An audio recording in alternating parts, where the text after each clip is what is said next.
I remember driving down Tamami Trail and looking at, as I'm driving, I'm looking at the roads and the buildings. And I remember when I stopped at the red light, I seen, construction going on. And I was like, it'd be cool if I was to one day design buildings. Maybe, when one day I have children, I could drive down the road and be like, I designed that, or I was involved with the, construction of that.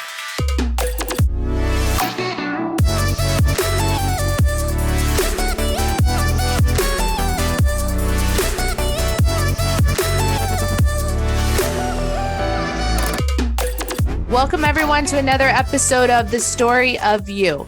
We have with us today special guest Ray Rodriguez. Ray is a project engineer for Cohen Construction and the director of pre-construction. Welcome, Ray. Welcome. A pleasure to be here on this show. Thank you for being here. Tell us what a project engineer and director of pre-construction does. Well, to try to summarize, because it's a very intricate role, in essence, in the construction industry, we are the persons or the personnel responsible from putting a construction project together from basically inception, right, from its very beginning, and ensuring that the project is going to be successful for our colleagues that are going to take on certain construction tasks to actually build it and then deliver, the product to the project owner. So the work that you do is new construction building as opposed to renovations? It's a wide range. It's renovation, new construction. It's putting together the design documents or the design team, depending on how big the project is. And it could be renovations, rehabilitation of, it could be a historical building. An example, I worked on the band shell in Daytona Beach, the most recent restoration in 2018. So in essence, it's a very, very important role in the construction industry. Again, we are the ones that are going to set everything up, and if it starts right, it's going to end right. It's our saying. Excellent. So you mentioned the Daytona band shell, and I've watched you probably haven't watched this, but on Netflix, there's a show called, I think it's just called Cheer. And they do their annual national competition at the band shell in Daytona. Are you familiar with this? I've actually, when we were working on this project, I recall hearing about that, but no, I have not watched it. And actually now I'm going to take a note down and make sure I do.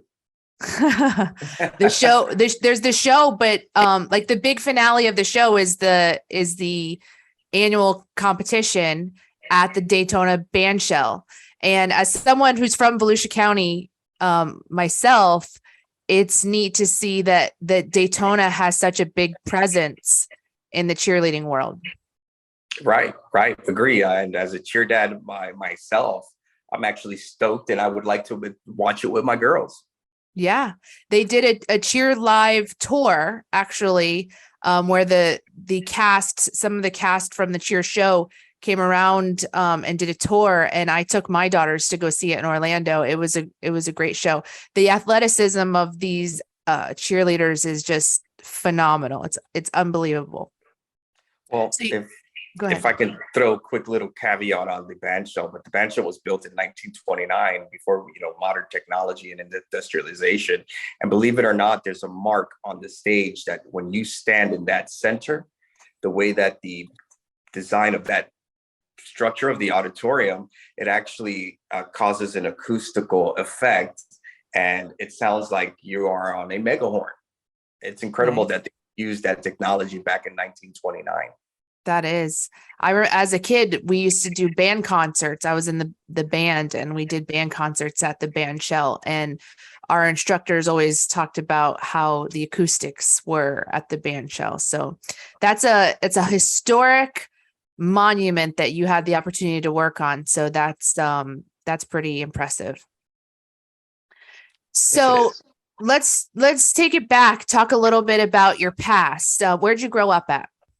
I grew up in Miami, Florida. Okay. From the mid 80s, early 90s to the 2000s. I lived in Hialeah also, the Hialeah Gardens for quite some time. Um, Graduated in class of 98 Oh, and that's the same year I graduated. right on, right on. And was definitely some interesting times. Sure. Well, what was it like growing up in Miami in the 80s and 90s? Wow, it's very unique. I can say that since I learned how to drive in Miami, I can drive anywhere in the world. I'll tell you that much. Truth. Very Yeah. unique. So your household, would you describe it as a quiet household or a loud household? It was a little bit of both, based on my culture, my background is from the my family's from the Dominican Republic, and lived in New York. I'm the youngest of four, so occasionally throughout the year it was quiet, but when it was a holiday, Thanksgiving, New Year's, Christmas, 4th of July, it was parties where we literally turned the living room into a dance floor. Wow. So what kind of dancing? You do any salsa, merengue, reggaeton? Merengue, no, reggaeton wasn't around at that time, but Mm, mostly salsa and merengue. nice. So do you still do any salsa merengue dancing? Oh, absolutely. And I teach my kids too. Nice. That's awesome. I tell people I am a um Hispanic wannabe because I love the Spanish music and culture. I used to teach Zumba, and that's kind of where I was first introduced to the Latin dancing, and I just love it. So Right. Well, the only thing I can warn you is be careful with the reggaeton, because I mean, now at least me and my age, sort of hurt your back a little bit. yeah, Salsa and merengue is not as challenging for your back. I'm not on that level where I would hurt anything. I'm just kind of like the basic dancer. So what brought you to, you're in the Volusia County area now? Yes. What brought you from Miami to Volusia? Well, first I moved to Orlando, Winter Park. I went to Rollins, studied environmental science at Rollins. Also studied at Full Sail for a little bit. There was a time that I, thought I wanted to do music and pursue that career, and then ended up back in South Florida and went to FIU and School of Engineering for structural and mechanical and civil engineering. But that's when I first got exposed to Central Florida. This was roughly in '99, and I liked it. And then it so happens that my wife is from Volusia County, so I like Volusia. It's a very quiet neighborhood. Just got tired of the city life. Sure. What part of Volusia are you in? Deltona area. Okay. Nice. So you mentioned that you thought you wanted to do music for a while. What do you play an instrument or sing? I do. I play the keyboard, a piano in essence, and audio video science. I took a few courses, so I'm able to like the production and stuff like that. Nice. Do you still do any of that on the side now? I do occasionally as a hobby, Awesome. and it's mostly to expose my children to it. So Yeah, that's nice. Do they play instruments as well? my daughter, she's dipping and dabbing into the keyboard. I have three, so my youngest daughter. Okay. How old are your three daughters? I have a 16, 14, a 9-year-old, and then a 4-year-old boy. Oh, and a 4-year-old. So you've Yeah, got the full full house. range from 16 Yeah. to 4. Yeah. So you're like me. You're never gonna be you got a long time before you're an empty nest. Yes. My youngest is 2, so I'm right there with you. But you finally got your boy. That's exciting. That was me too. I had 2 girls and then I had a boy. So how's it like having a boy after 3 girls? Oh gosh. Amazing. I actually like it. He reminds me of me a lot when I was little. So looking forward to be able to watch him grow and grow into a young man. So it's definitely different. Very different, night and day different. What's an example of something that's different? Well, the first thing is when you're changing a diaper, um, it shoots like a water gun. Girls will just puddle up. So Yeah. that right there alone was a challenge, but just the personality. Um, Is he more active than your girls were? yeah, yes, a lot more active, mischievous, Yeah, more daring. No, I mean, I'm not trying to say my girls, but my girls, they're unique in their own way, but sure. uh, definitely, if you allow him, he'll climb a coconut tree. Yeah, yeah. How are your girls with having a little brother? Are they like mini mommies to him? Yes, they love him. They love him, and I thank, I'm a very, I'm a man of faith, so I would say I thank God that I have such wonderful children. That's awesome. There's no greater blessing in life than our children. Agreed. So, take me back to high school. Who were you in high school? Were Uh, you a band geek, being that you were a keyboard player? no, actually, I was pretty popular.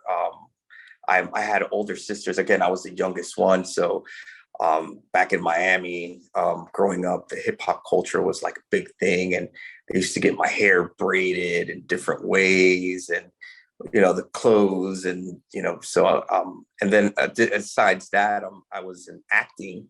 I got to one of the higher classes at Thespian 3, and I did a lot of plays. I even rapped on stage, and I remember we did a rap song for Dare. I don't know if this program is still around. It's Drug Abuse Resistant Education, and I actually won.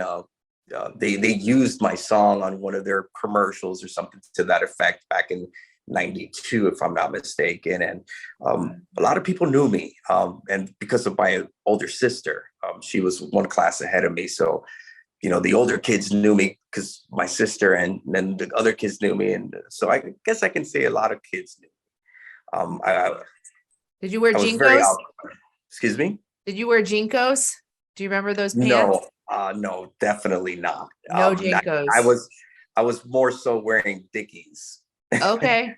Okay. You were a Dickie guy. I get it. An So, example. An example. I an would not wear example. the Junkos. So, what I know what a thespian is. That's someone who's in theater, right? Drama. But what is thespian 3? Thespian 3 is just I guess it's just a level of classes. First, you took acting 1, acting 2, or then you go into like thespian. At least that's the way they had it in our high school. So it was just basically the level of how many classes in acting I had taken. What are some roles that you played? I played Lysander from Midnight Summer's Dream by Shakespeare, one of the lead roles, and a few others that can vaguely remember. Pardon me, let me go ahead and send this to a voicemail. Sorry about that. But a few other plays, trying to remember we did Grease. Oh, Yeah, so I was very involved when it came to, any production that was being done in the high school. But as a matter of fact, they would come looking for me because they knew I'd be quick to say, all right, let's do it. I wasn't scared. yeah. Do you have a favorite play? A favorite play? Yeah. No, I do not. Do you I do still not watch have. plays? I do. I do. Matter of fact, we went to a show at it was in Daytona Beach. I think it's the Daytona Beach Auditorium. With my wife, matter of fact, it was part of her class. She had to sit down and watch a play. So I do. I like them all. So I couldn't, for the most part, if I'm watching it, it's because I'm interested and I like it. So. Sure. Who's your favorite actor or actress? Yikes. Favorite actor would be Jim Carrey. Oh yeah. Yeah. So you like comedians? Yes. Jim Carrey, and also I would put Denzel Washington. He's a great actor. Mhm. Those are both great classic actors. Yes. Jim Carrey. What's your favorite Jim Carrey movie?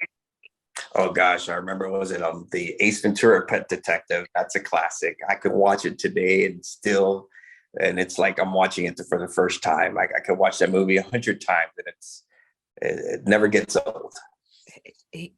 I remember watching that movie. I think that was my first exposure to Jim Carrey, and just being amazed at like how over the top he could be. Like it's just incredible, his acting skills. I don't think I could do the Jim Carrey like semantics like on my best day ever. Like It's tough, and I'll I tell don't you know what. how he does it. The first time I was exposed was when he used to be in the television series called In Living Color, and he used to play one Mm. specific character called Fire Marshal Bill. And I suggest if you ever had free time, look it up. Okay. Probably bring back some memories. Okay. Yeah. I've heard of Living Color. When I was that age, my parents didn't have a TV. So we watched a lot of movies like at the dollar theater, but not TV shows. I had forgotten that Jim Carrey was in that. I'll have to look it up because Oh, yeah, he's a lot of great actors. Matter of fact, Jennifer Lopez was a dancer there first before she was a singer. wow. That's awesome. So then you go to high school, sounds like high school, you reflect back on high school favorably then. It was a good time Yes, for you. absolutely, absolutely. And then you kind of took us through some of your college years as well. So tell us how you get to where you are now. Oh, there was a point I didn't know what to do with my life. I remember even trying to take courses to become an RN, and then I realized that I don't know if I want to be in a hospital. So, after giving it some thought and reflecting, and I was like, I remember driving down Tamiami Trail and looking at, as I'm driving, I'm looking at the roads and the buildings, and I'm like, you know what? And I remember when I stopped at the red light, I seen, construction going on. And I was like, it'd be cool if I was to one day design buildings that are placed on this road and be able to drive down. Now, mind you, I had no children at this time, but I said, but maybe, when one day I have children, I could drive down the road and be like, I designed that, or I was involved with the, construction of that. And then they can tell their grandchildren, yeah, your grandfather. So I figured that it would be me leaving my mark on this planet.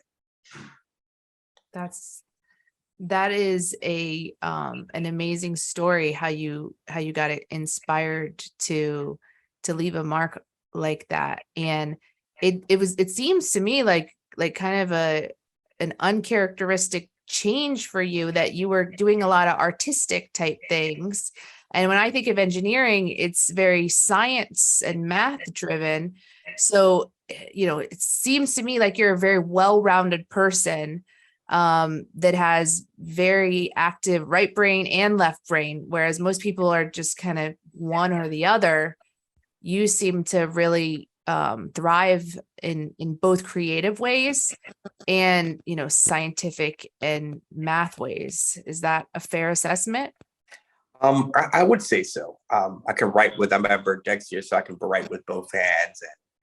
And I believe that the mind is very powerful, and it's just a matter of, tuning into those frequencies and, putting in that energy to learn. So that's awesome.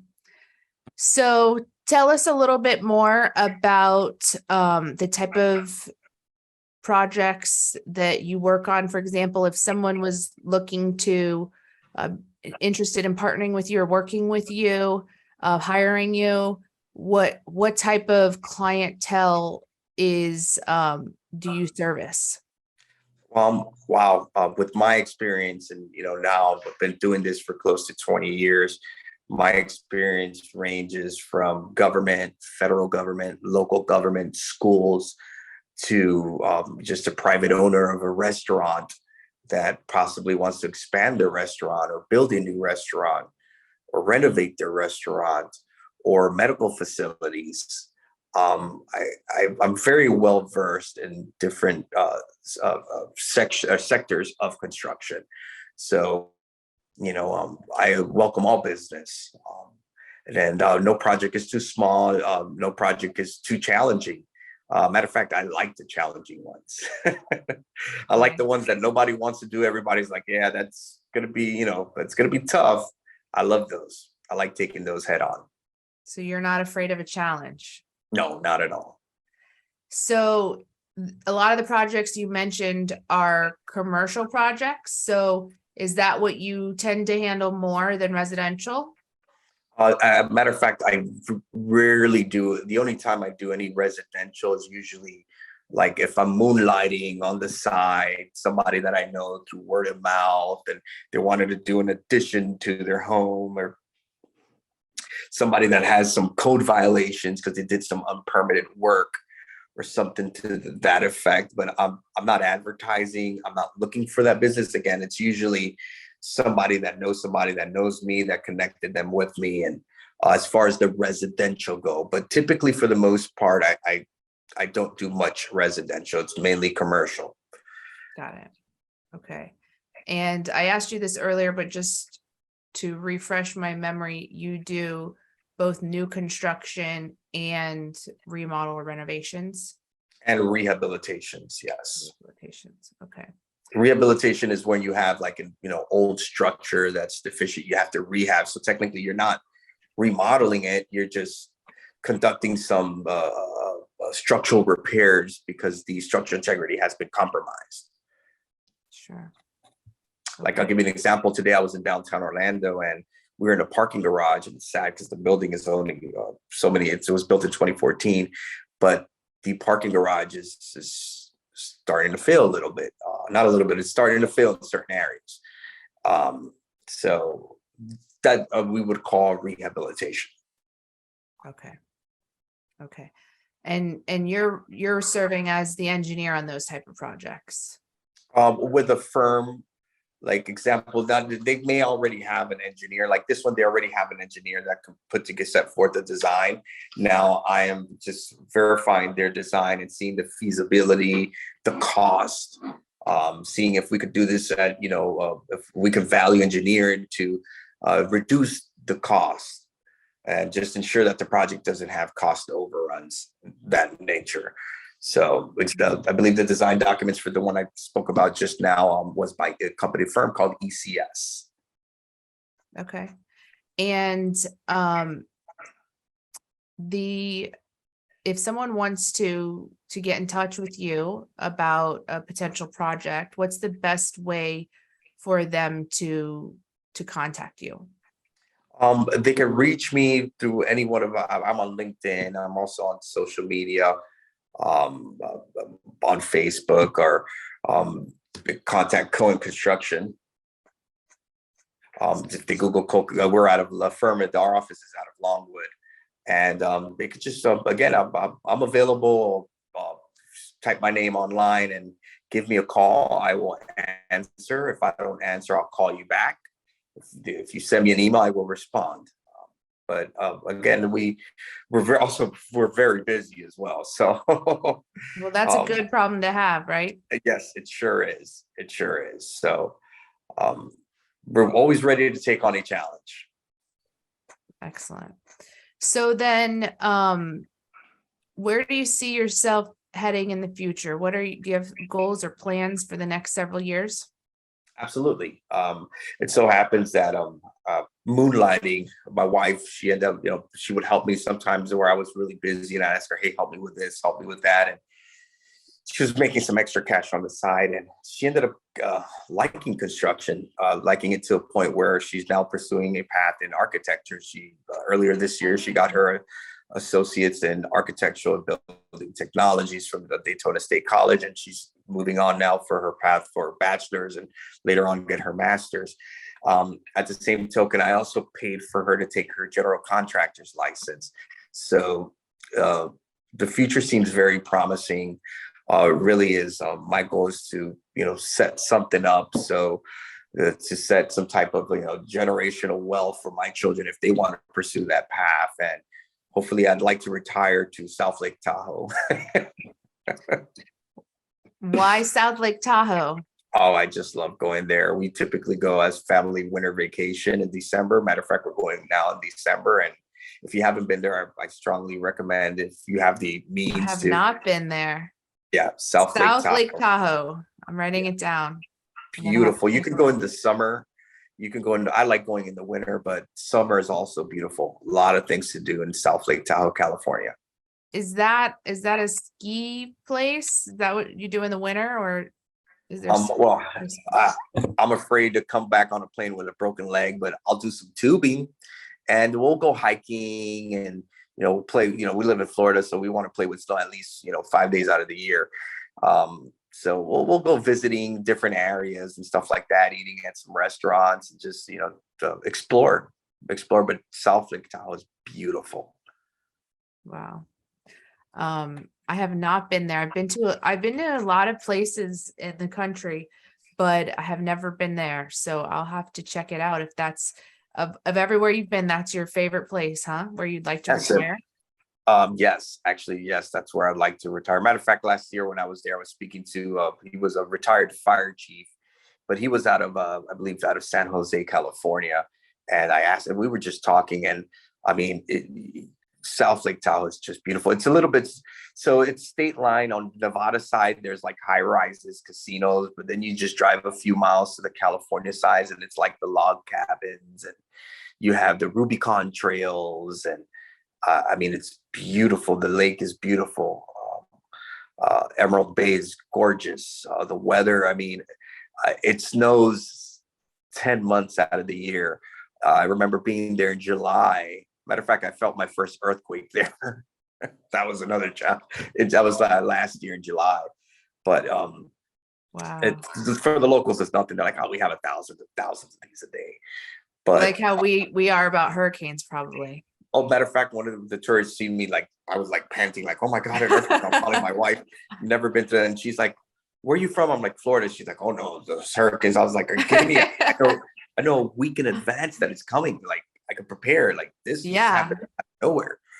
But despite the mild earthquakes, it's definitely beautiful. Northern California is a beautiful area. And again, prior to going to South Lake, we used to go to Breckenridge a lot, hmm, Winter Park, Colorado, Keystone, Colorado. We used to go to Colorado a lot, and Salt Lake City, Utah. But overall, my favorite, the South Lake Tahoe has captured my heart, that's and my awesome. wife, she too. For someone who you're a lifelong Floridian, right? Yes. And so it's quite surprising that you want to retire to a place that is cold 10 months of the year. Well, it's not necessarily cold, but it is. What I meant to say is like at nighttime, it'll be like 50 degrees. You could open up on July, you open up, and then in the daytime, it'll be 77 degrees. Okay. That's nice. I mean, that would be great to have No those. humidity. Yeah, that's nice. Well, I believe you will. Well, first of all, I think it is a worthwhile endeavor to have the desire to build something of your own that you can pass on to your children.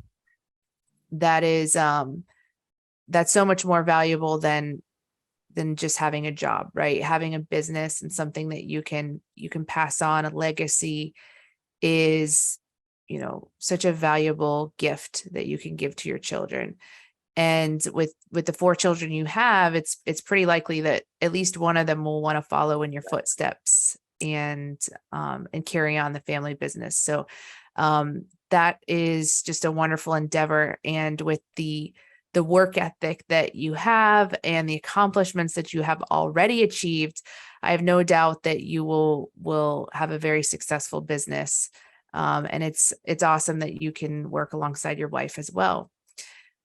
So it sounds like retirement's still a little ways away, but but I think you have awesome, dreams for retirement as well in Lake Tahoe. I put it down as a vacation spot I'm gonna have to check out. Oh yeah, I strongly recommend it. So before we sign off, do you have any final thoughts or comments you'd like to share? Other than, thank you for the opportunity to be on your show and, talk a little bit about myself. And I hope somebody can watch this and, just get some type of encouragement, or, just let them know that, all of us are out here, day by day, we're trying to make it happen. And, just got to put your 100% in it. It's that life is energy, vibration, and frequency. Tune those on and you will succeed. Thank you for that. That's very encouraging and inspirational final thoughts. So with that, we will go ahead and sign off. Thank you again for being here today and for your candor and sharing your story with us. Cheers, and thank you for the opportunity.